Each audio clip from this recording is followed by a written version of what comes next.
We'll start tonight with the candidates for the Republican primary of the 47th State House seat. The candidates are, of course, Phil Campbell on the end, Wendy Day, Harold Melton, and Hank Vaupel. I'll let them introduce themselves in their opening statements. And although there is no race on the Democratic side in the primary, we thought out of fairness that we would start by giving the Democratic candidate 2 minutes to introduce himself to you. So we're giving an opening statement to the Democrat Jordan Genso. You can take it away.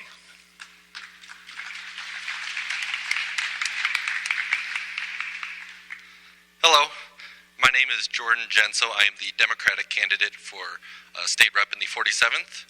I want to thank the host for allowing me to speak this evening. These events are a great way for the voters to become better informed about the candidates and their positions. To be honest, sadly, I don't think we're going to hear a real back and forth debate, but just more alternating campaign speeches. And that's not an insult or a slight against the host. That's just the way these things are designed, because that's the way the political game is played today. I don't want to play that game. I think that game is part of the reason we have such political dysfunction right now, that the candidates never talk to each other, they just talk past each other. Regardless of your political leanings, I think we can all agree it would be great to see candidates sit down, have a conversation back and forth like real people do. So as a candidate, as someone who wants to restore a little sanity to the process, I'm willing to put myself out there. I want to be challenged with the strongest counter arguments and not just take my ideas for granted, but actually, push back. And I hope the other candidates would be willing to do the same. So at some point in the coming weeks, I would love for the candidates to be willing to sit down with me and we can have a one-on-one public discussion. There's a lot of issues. We probably disagree on many of them, so let's discuss them. Let's do what the voters would like us to do and actually talk to each other to see whose ideas are stronger. And I think the primary voters would reward you for having the courage to really do what is right rather than what's politically safe. My campaign is about the issues. I despise politics, but policy is very important.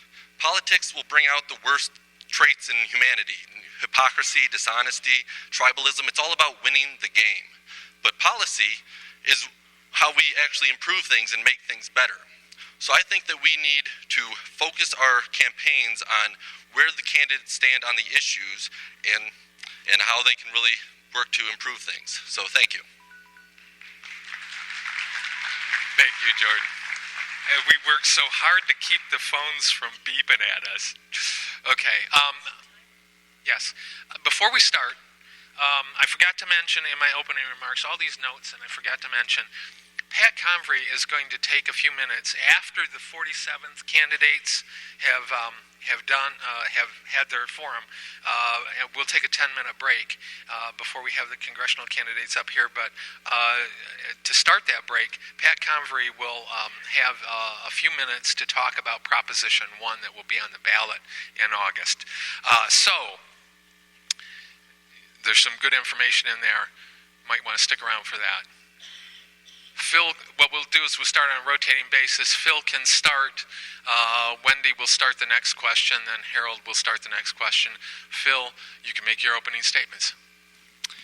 Thank you. My name is Phil Campbell. I am in my second term as mayor of the great city of Howell. I'm a lifelong resident of Livingston County, Howell High School, went to Ave Maria University, liberal arts degree, Madonna University for secondary education. I am a teacher in my professional life. My campaign message is more than just the cliche small government, but small government, small farms, small businesses, and small towns. That is a real commitment to localism, which is the idea that problems are best solved by the people closest to them.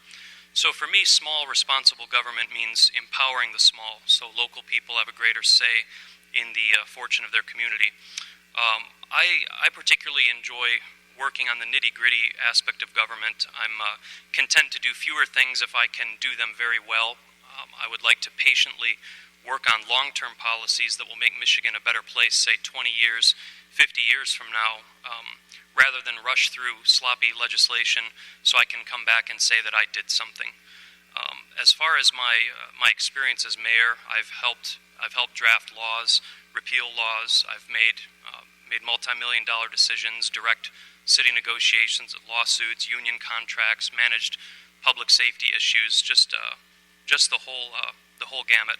So that's the message of my campaign. A little bit about the background, and I do disagree with Mr. Genso. While there is an ugly side to politics, obviously, I defer to the classical definition by Aristotle that politics is the most excellent endeavor that men can embark upon, because in doing so we look for not our individual good but the common good of all the people.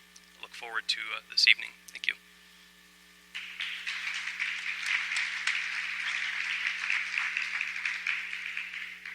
Wendy. I'm so glad to be here tonight with my fellow candidates, moderators, and of all of you. I have terrible allergies, so I apologize in advance for that. You know, we've been throughout the district talking to voters, and we're hearing a consistent message. And the message is that you're frustrated because you keep sending legislators to Lansing who claim to support your values, but then vote for things like Common Core and the Medicaid expansion and even the Obamacare exchanges. And it makes you mad. And you know what? It makes me mad too. And Lansing is a hard place to work sometimes. I've learned as a legislative assistant and as an activist in Lansing that it's very difficult when your back's up against a wall to stand up for what you believe in. In fact, I always tell people, you never knew how good-looking, funny, witty, smart, and handsome you were until you go to Lansing and the lobbyists want something from you. And on August 5th, I think that really is the question that we're going to have to answer. It's not which one of us is most conservative or knows the issues best, because we all have a handle on those things. But it really is, who do you think is going to have the best chance to stand up for what they believe in when they're backed against a wall and surrounded by lobbyists? And you know, many of you may know me from the Howell School Board, and it was a time of peace and tranquility here in Howell, as you know. Okay, not so much, but I did learn a few things from that. I learned about compromise, I learned about picking your battles, and I learned about standing up for what you believe in, even when you're standing alone, and it's hard. And I will take that experience to Lansing, and I will stand up for what you believe in. But I'm not doing this for a title or a job. I'm doing this because I'm desperately passionate for the cause of liberty. In my current job, I sit in living rooms of families of soldiers who've died, and I look at baby pictures and folded flags, and I listen to stories about when they were little kids, and I cry with their mothers. And I have become, over the years, of being a military wife, and even more so through this experience and work, desperately passionate for the cause of liberty. So if you want a person who is desperately passionate for the cause of liberty, and also has a proven record of standing up for what they believe in, that I'm asking that you support me August 5th and cast your vote, because I think I'm the woman for the job. Thank you. Sorry. I didn't know if you saw. Let's see if this works. My name is Harold Melton, if you can't see that, and I'm the conservative candidate for the state representative for the 47th district. I'm pro-life. It's difficult to understand how modern-day society can permit abortion to go on for so long. More than 56 million of our fellow Americans have been lost to abortion mills, and for nothing more than convenience. Abortion is not a woman's health issue. I'm for smaller government and lower taxes, and I want to limit the areas of taxation that the government can tax us. I'm for property rights, and it should be difficult to seize your property. Right now, there's a law on the books that says if you're accused of drugs or any other type of violation of a law, they can actually seize your vehicle, and if you want it back, you're going to have to pay for it first without any kind of a trial, plus the storage. And I just don't like those things, and I think that you should have to have a trial first before they can seize your property. And you shouldn't be able to, you should have a really good chance to get your property back if it's low on taxes. I think there should be a time somewhere along in your life when you've reached a point you've paid enough taxes and you should be free of it. We have too much taxation. I'm a strong proponent of the Second Amendment. I'm an endowment life member of the NRA, an NRA recruiter, and a certified firearms instructor. I'm a commercial pilot and a flight instructor. I've been a teacher since 1982, teaching to fly airplanes. And a precinct delegate for the Republican Party Howell Township Precinct 2. I ask you to vote for me August 5th. I guarantee you will be glad you did.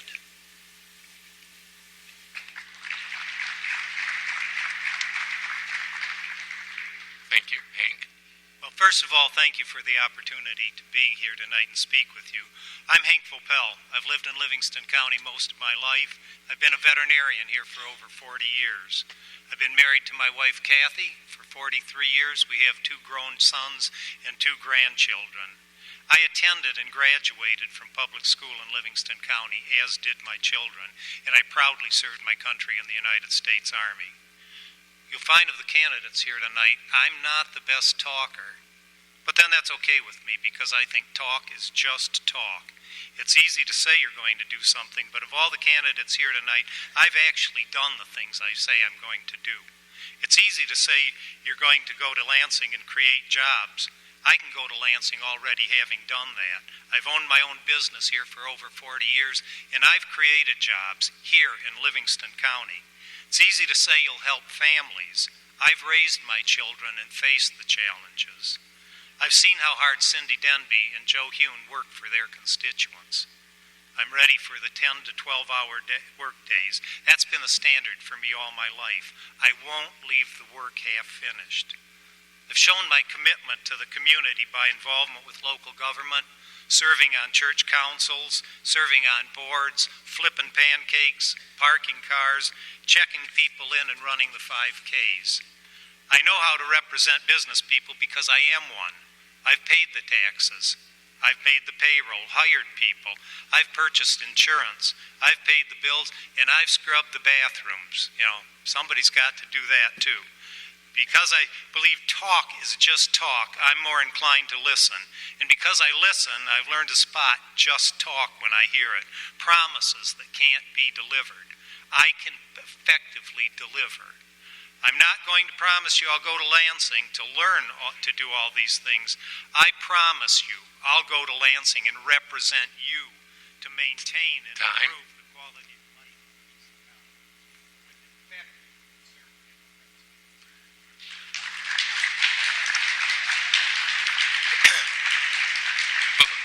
Before we proceed, is the sound good out there? Are you is everybody able to hear? Okay. We're getting an odd kind of reverberation up here. I'm sorry? Yes. All right, we're going to start with the first question. And Wendy gets to answer this first, and then we'll rotate. Next question Harold will start with. So Wendy gets to start. The cost of fixing Michigan's roads has been estimated at the low end of $1.5 billion. Some estimates are double, even higher. How would you propose to pay for all that road work? If you say a tax increase, be specific as to what you would tax them by how much. If you say no tax increase, what would you take money away from? What would you defund to move the money to road repairs? That's a good question. How many of you have hit a pothole in the last month that's been a little dicey for your car? Anyone? Yeah, me too. We need to fix our roads. And this is a long-term problem. It's been here for a while, and it's going to take a while to fix. But we have to fix it. A couple of thoughts on that. In terms of raising taxes, I'm not a fan of raising taxes. I am a fan of cutting some programs that need to go away.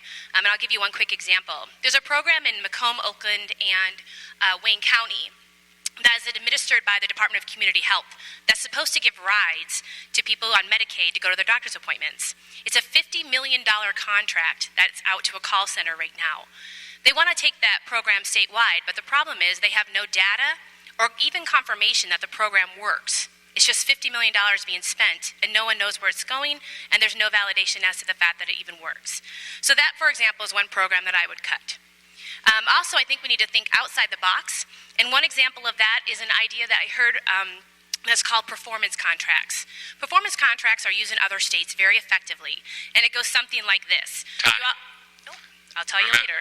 Sorry, I should have reminded you, these are 1-minute answers. And I know this is a difficult question to answer in 1 minute, but you're up to the challenge, right? Harold, What would you do about roads? Well, the first thing is that we do have enough taxes on our gasoline, and I don't like the idea of raising the taxes on our registration. That was raised the second year before Granholm got out of office. We have an 18-cent tax on gasoline, 15-cent tax on diesel fuel, and then there's 19-cent state tax and 6% sales tax. Part of that 6% sales tax is already allocated by the Constitution to go towards the schools. The school budget is the biggest budget that we've got. It's over $12 billion, and it's a hard thing to keep up with. But I believe that we can take at least that 6% sales tax and allocate it better towards the roads. And there's a formula that you have to use in order to get the money in the townships, the municipalities, to use that money from the Michigan Transportation Fund. And I wouldn't see any reason to raise taxes at all. It puts a further burden on the people that have to live out here and go back and forth to work and buy that gasoline. I think time.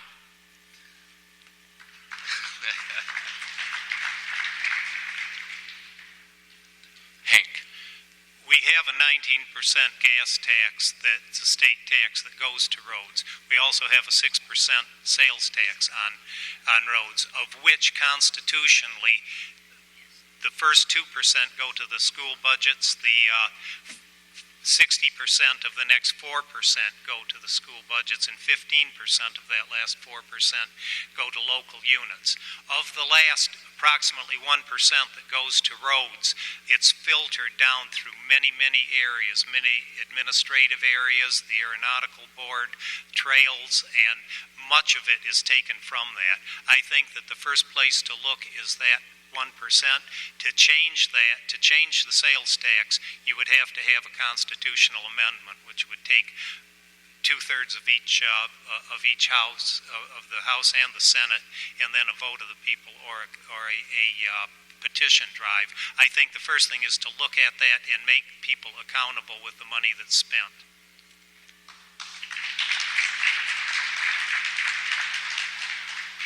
If we could hold the applause, I know you like these people up here, but if we hold the applause, we'll get through the questions faster. Phil, what would you do to address roads? One thing nobody's talked about is the law PA 51 that governs how road funding is dispersed. This law was written in 1951 before we had an interstate system. It recognizes only cities and counties, not townships. And the drafters of the law never imagined that we'd have townships that would get to the place of like Clinton Township in Macomb County that has 100,000 people. This puts tremendous strain on county governments to maintain these roads. So I think we need to examine this old law and how road funding is dispersed. There is structural problems with the funding mechanism. Money from fuel tax goes to other things. I like the House plan that's being floated. I don't like the Senate plan. We need to start directing at least some of that fuel tax to roads. Some estimates have said $192 million could come out of that. And we should dedicate future surpluses to roads. If our economy is coming back, this year we had a $900 million surplus. That could have gone a long way, at least towards starting this. And I would also cut $150 million from the MEDC's corporate welfare program. Next question, and Harold gets to start this time. What regulations do you think would be reasonable controls on the process of high-volume fracturing? Does the public have a right to know what chemicals are used by oil and gas companies in the fracking process? The public does have a right to know what chemicals are being used. And I understand now that with the way they drill and the new technology, they can turn a corner and go miles downrange. Fracturing has been going on for about 90 years or more. And there has not been any adverse effects to the surface water. There's a bad film out there right now that talks about it, and it's full of bad information. So I would encourage you to take a look at both sides of the situation of the question itself and find out just exactly what the facts are. I don't see a problem with fracturing. I've been to a township meeting, and they have decided that they want to get it also. It should free up some propane for the people to in the general area to be a little bit cheaper. Propane right now is extremely expensive, and it looks like a good idea. I don't think there'll be a lot of jobs produced by it. It doesn't take a whole lot of people to get a drill put in the ground and maintain it. Time. Thank you.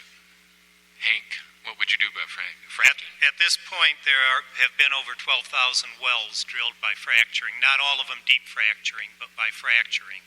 I think that the process of fracturing itself has been proved that it can be done safely. However, the monitoring must be there. Groundwater must be monitored, wells must be monitored. There should be local input in the zoning as to where the fracturing wells can go, and also there should be notification for the townships. Up until now, they have not been notified.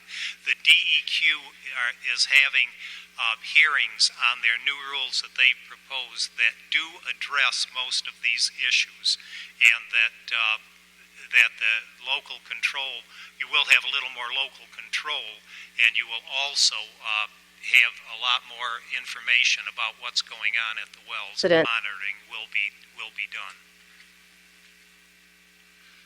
Phil. Some people have been alarmist about the procedure, but there are still some concerns. Just last week, we had an acidic gel release in Conway Township. There's been lawsuits over broken lease agreements in Kalkaska County, state and federal accusations of antitrust collusion, and the owner of Chesapeake, the largest fracking company in the country, admitted in a magazine interview that it was basically a property flipping arrangement. Whether or not it's safe, the point is that there are some unsavory aspects to the procedure, and I think locals really need to be the ones making the call about whether or not they want this in their community. For that reason, I support amending the state law to allow townships regulatory control of hydraulic fracturing operations so that the people closest to the problem are the ones making the determination. Wendy. Well, I agree that there needs to be a local input, but there also needs to be reasonable state regulations, which I think we have. And if they're reviewing those, which they are, then that's a good thing. I think at the core of all this is an alarmist perspective on one side, on a program that's been happening for over 50 years here in Michigan, and with 12,000 wells that have been drilled, they haven't made the evening news very often, and they sure would have it if there was the kind of problems that groups like Flow will come and tell us about. So I think it's always a cost-benefit analysis.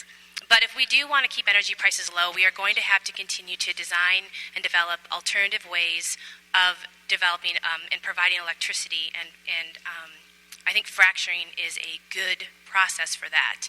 I think the right balance can be struck, and I think that it's a good community discussion that we're having about the issue. Next question, and this time Hank gets to start.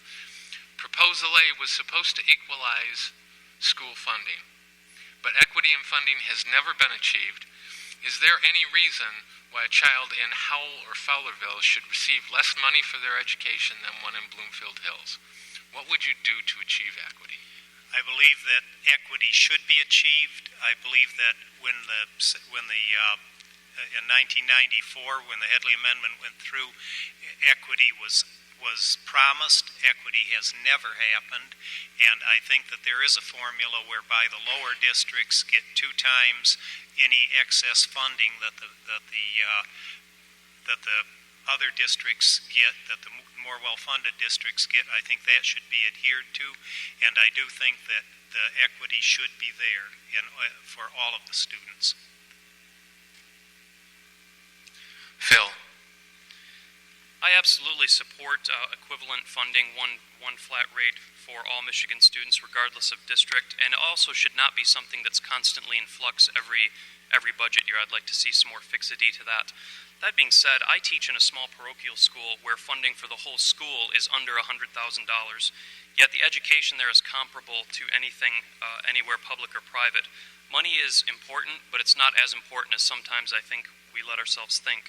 Education is not some kind of mechanistic system where we tweak a few things here, make some investments there, and everything will hum along just fine. It's not some industrial process. The funding is helpful. This issue is very important, but education does not depend on it. It's not an industrial mechanistic system. It's a human system, and I think we need to recapture that vision.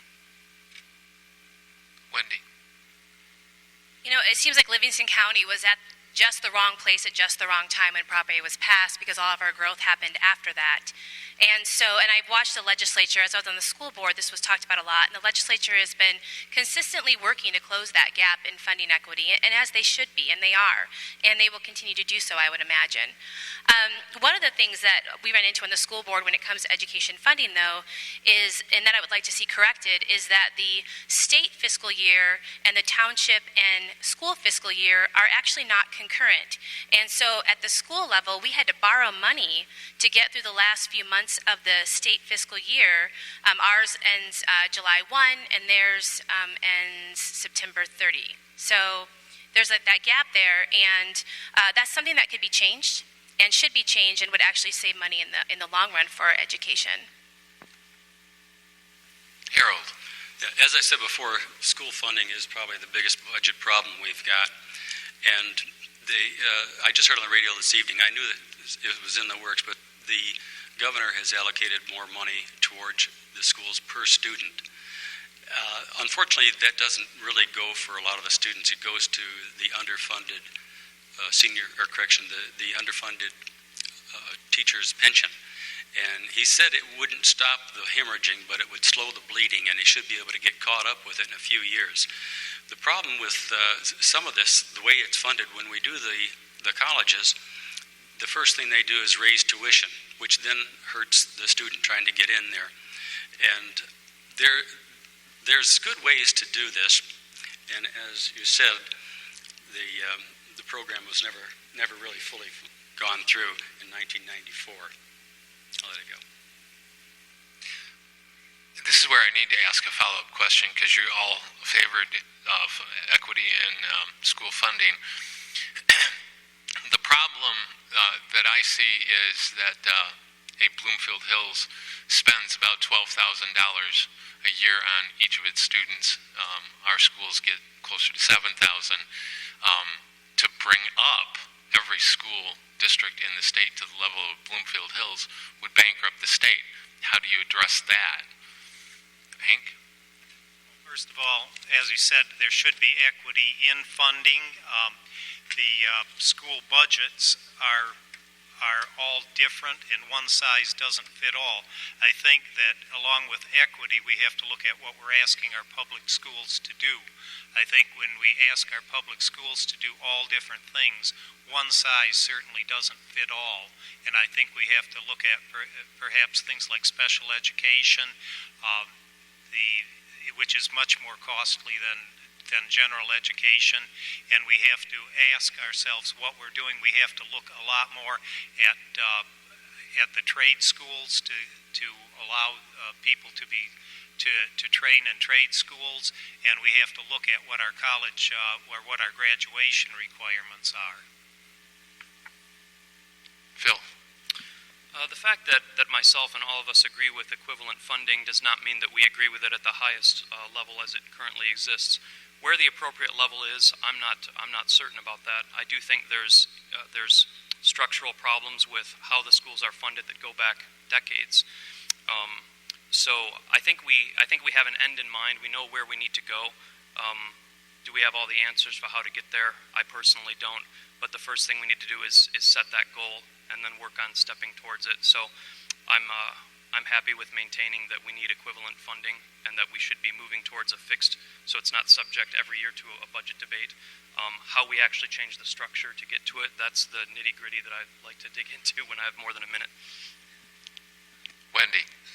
Well, again, we were in the wrong place at the wrong time, and the disparity used to be much larger and broader, and they've, again, incrementally reduced that disparity over the years and will continue to do that. I don't think there's a quick fix to that because there was such a large disparity, and they made a deal with those school districts that were funded at such a high level that they wouldn't go ahead and cut them down as far as they would need to make us all equal right now. So I think it's a long-term problem, but I also agree that education is not just about money. When our teachers were getting good raises, morale was low. When money was tight, morale was low. Education is a problem right now because of things like No Child Left Behind, Race to the Top, and Common Core, as teachers are expected to teach all their students a one-size-fits-all education, not have the freedom to cater to what the students need, and so that's what's driving down morale. And any private school and charter school knows you can do a lot with a little. terms of money. Harold. Well, funding, it doesn't seem like it would really work because all the schools aren't exactly the same. Like the school voucher program where you could allocate your money where you wanted to go. We have more school choices, and that would be better. I don't have all the answers, and I believe that once I'm in the Congress, I'm in the State House, that all of the issues that come before us, all of the facts, we can make up our decisions based on what we've got right before us. And to sit here and tell you exactly what I would do, it's a pretty tough thing. I don't think anybody in here would tell you exactly what should be done. And that's where I'm at right now. All right. Thank you for those follow-up answers. Did I mention there would be a lightning round? This is yes or no, one-word answers. Phil, you get to start. Do you believe a woman has a right to an abortion in at least some circumstances? No. Wendy? No. No. No. Wendy? Would you support legal recognition of gay and lesbian marriage? No. No. No. No. Harold, you get to start. Should creationism be discussed in public science classrooms? Absolutely. Yes. Is this still yes or no? Yes. Maybe. Sure. Sure. Okay. Well, there may be another lightning round later.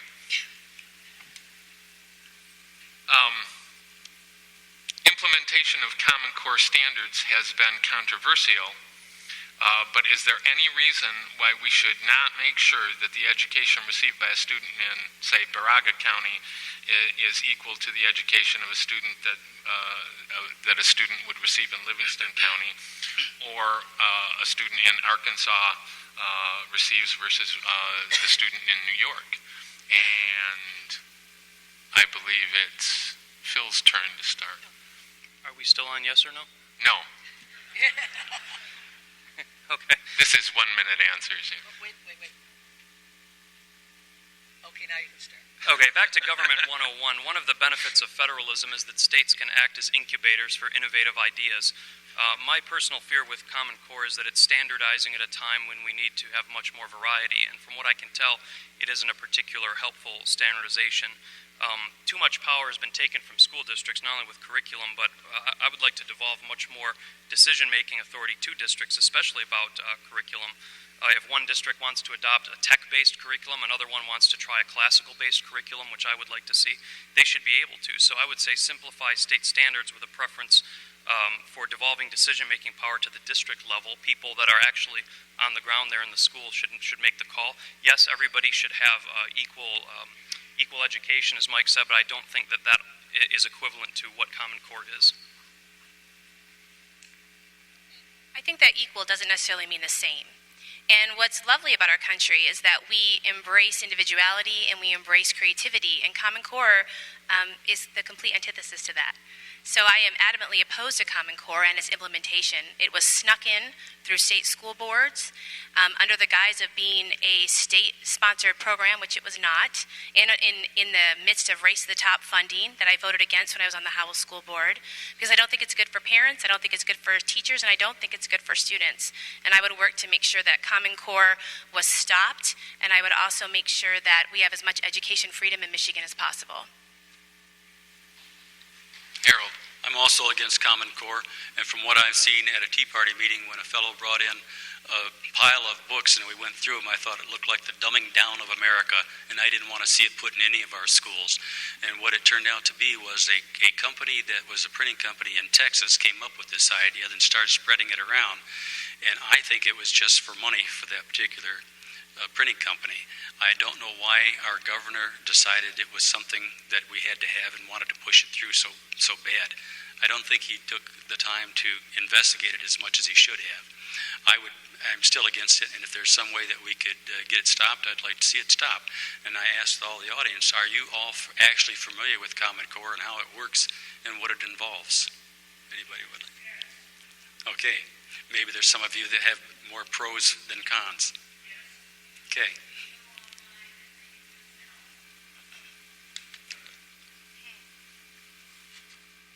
Hank. I believe that there have to be standards that we're expected to meet. And I don't know that Common Core is exactly the answer. Common Core has not really been implemented in Michigan. It's been accepted. The curriculum for any school district should be set locally. The state should have some input on the standards. But the curriculum should be set, and the testing for if we're meeting those standards should be set by the local district. And again, one size does not fit all, but there have to be some standards that should be met. And I think that the Common Core has not really been implemented in Michigan. There are school districts that are working at trying to implement it, but the standards have been set, but the curriculum has not. And there should be local input. Thank you. Who started that? Phil started that? Okay. Wendy will get this question. Legislators have created alternatives to traditional public schools, charter schools, virtual schools, and through the deregulation of homeschooling. Should these alternatives be held to the same standards as traditional public schools? Well, if you're talking about the MEEP test that's rewritten every year and the cut scores are changed every year, then no. The MEEP is a failed test. I think that, if we look at the countries that are doing really well in education, they're doing the opposite of what we're doing. We are focusing on testing, which then drives curriculum, which then drives what teachers are forced to teach in the classroom, and that's exactly opposite of what should be happening. Education is organic, and I've been a homeschool mom, and I am for education freedom. So I think the more choices, the better. We have 15 different kinds of Cheerios to choose from, and yet we've decided that we need one kind of education for our children. And any of you who have raised children, you know that children have very different personalities, they have different learning styles and different needs. And wouldn't it be nice to have choices on where you send your children to school based on meeting those needs, desires, and skills and talents that your children have? Children are not robots. We do not live in a country that creates robots. We live in a country that creates inventors and thinkers and creative individuals who will build prosperity for future generations. Harold. Well, I think we should have standards, at least some. And homeschooling, I believe that the parents would have an extreme interest in making sure that their children are learning in the right way, and they might even actually get them to teach them actually how to think. As a flight instructor, I found that I had to challenge my students, and I don't know how much challenging that schools do. I think they do some, but they're set at basic standards, and they give a written test and go on to the next subject. So I like the idea of getting more parents involved. Hank. I support schools of choice. I support the options because all children do not learn the same way. They do not learn equally. I strongly support the schools of choice, but I do think that the standards should be similar for the schools of choice and also for the public schools. Our public schools are still going to educate most of the kids because not everybody can have their children in schools of choice. Not everybody can homeschool. I think the choices should be there. I think, though, that they all should operate under the same standards. Phil. Simple answer, if you take tax money, then yes, equal standards. If you don't take tax money, then no. I support the charter school movement, the proliferation of alternative education, and I am a homeschooling father. And I said teacher parochial school, this shows a great demand for variety. But I should mention that just because a school is charter does not make it better. It depends on the philosophy, the curriculum, the discipline of the charter school. I support charter schools and alternative education, but as a means to an end, not ends in themselves. So I support equal application of standards to any entity that takes taxpayer money. All right. Are we ready for another lightning round? I am. Harold will get to start. Would you support the decriminalization of marijuana for recreational use? No. No. Unfair question and too vague. Too vague? There's many degrees of answer, and it can't be encapsulated in yes or no. Okay. Wendy? At this point, no. Hank? Should a voter have to show a photo ID to cast a ballot in an election? I don't. No. Phil? Yes. Yes. I think we need ID and should get way ahead of the program. Yes or no? Yes. Yes or no? Yes or no? Question was photo ID. Okay. And then Phil, would you advocate the death penalty in Michigan for particularly heinous crimes? Yes. Yes. This is a yes or no Yes or question. no? I'm going to go with a yes. Yes. It has to be a Okay, we'll go back to 1 minute. Start with Wendy? Okay. I get confused easily. Wendy, you'll get to start this. Should the minimum wage be tied to the rate of inflation of the cost of living? Why or why not? I think the minimum wage, recently there was a bill passed by the Republicans because they were caught between a rock and a hard place because the Democrats were proposing a ballot proposal that would have devastated local restaurants and would have damaged our economy. What's interesting about the minimum wage is that, like many good Democrat programs, good in parentheses, quotes, it actually is going to harm the working poor because it's going to eliminate jobs. And another thing that I think is fascinating about the minimum wage hike is that we're going to see hundreds, if not more, union contracts either opened or altered because of that minimum wage hike without renegotiation because they're tied to the minimum wage. So I think it's a complicated issue. I don't think the minimum wage was ever meant to be a living wage, and I think it's going to harm Michigan businesses in the long run if we continue to artificially hike it. It will cut jobs and it will hurt business. Harold? I don't like the idea of having a minimum wage. It's not one size fits all.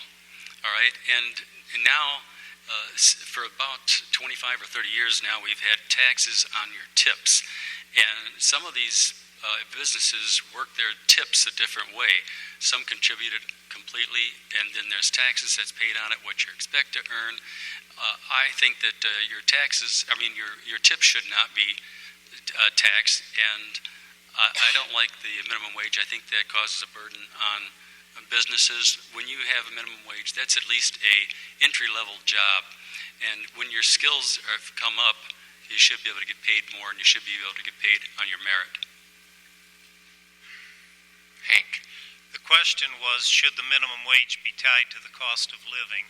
Absolutely not. I think tying minimum wage or many things to the cost of living just drives up the cost of product. It drives up the cost of doing business. I think that the minimum wage should be based on the free market system, and I think that it should not be tied to the cost of living. Phil? For us to discuss where the minimum wage should be set presupposes that we all have already agreed that there should be one. If our state and our society decides we want to have a minimum wage, if we decide that, it must be sufficient or else it's self-defeating. If it can never be sufficient because cost increases with the minimum wage, then we should not have one. Okay, we'll move to the next question. Harold will get to start. Has right-to-work legislation had the desired impact? If you say yes, please be specific as to what jobs it has created. If no, please be specific as to what damage it has done. So you're saying, should we have the right to work? Has the right-to-work law worked? I think it was a good idea. I can give you examples when I was forced to join a union. And I think it levels the playing field when everybody gets a chance to work without having to purposely go through a union. Even though unions have they're good programs and they are good for workers. They don't have any business being in our Constitution as proposal, what was it, 3 or something, I think 1, on the last election, where they tried to actually put their veto power in our Constitution. So unions are good and they're bad. And I like the idea of having a right to work. Everybody's on the level playing field. Hank. I support right to work. I think that right to work has not been passed long enough to really see what the actual impact has been on union membership or on the cost of doing business in Michigan. I think we need more data on that. I think we have to give it more time, but I do support right to work. Phil.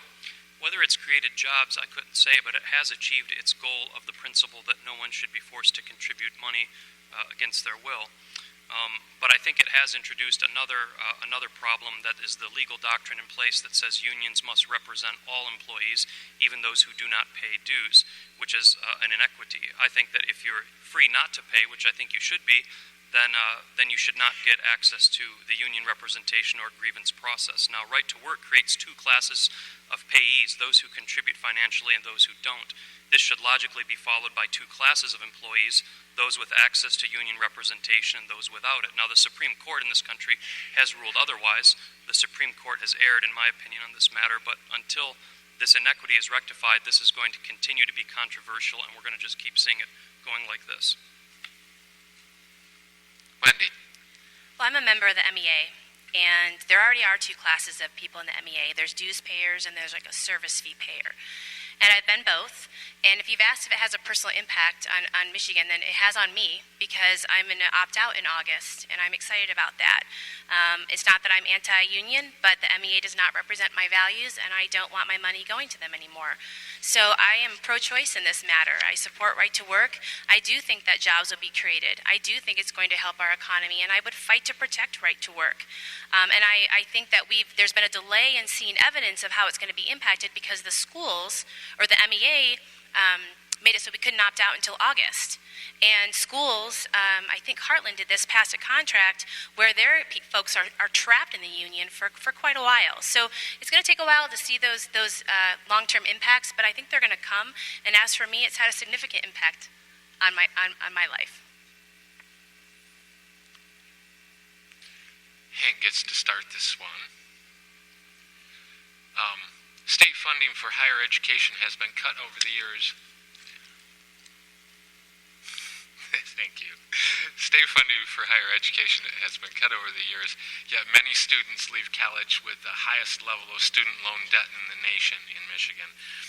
What would you do to make college education more affordable in this state?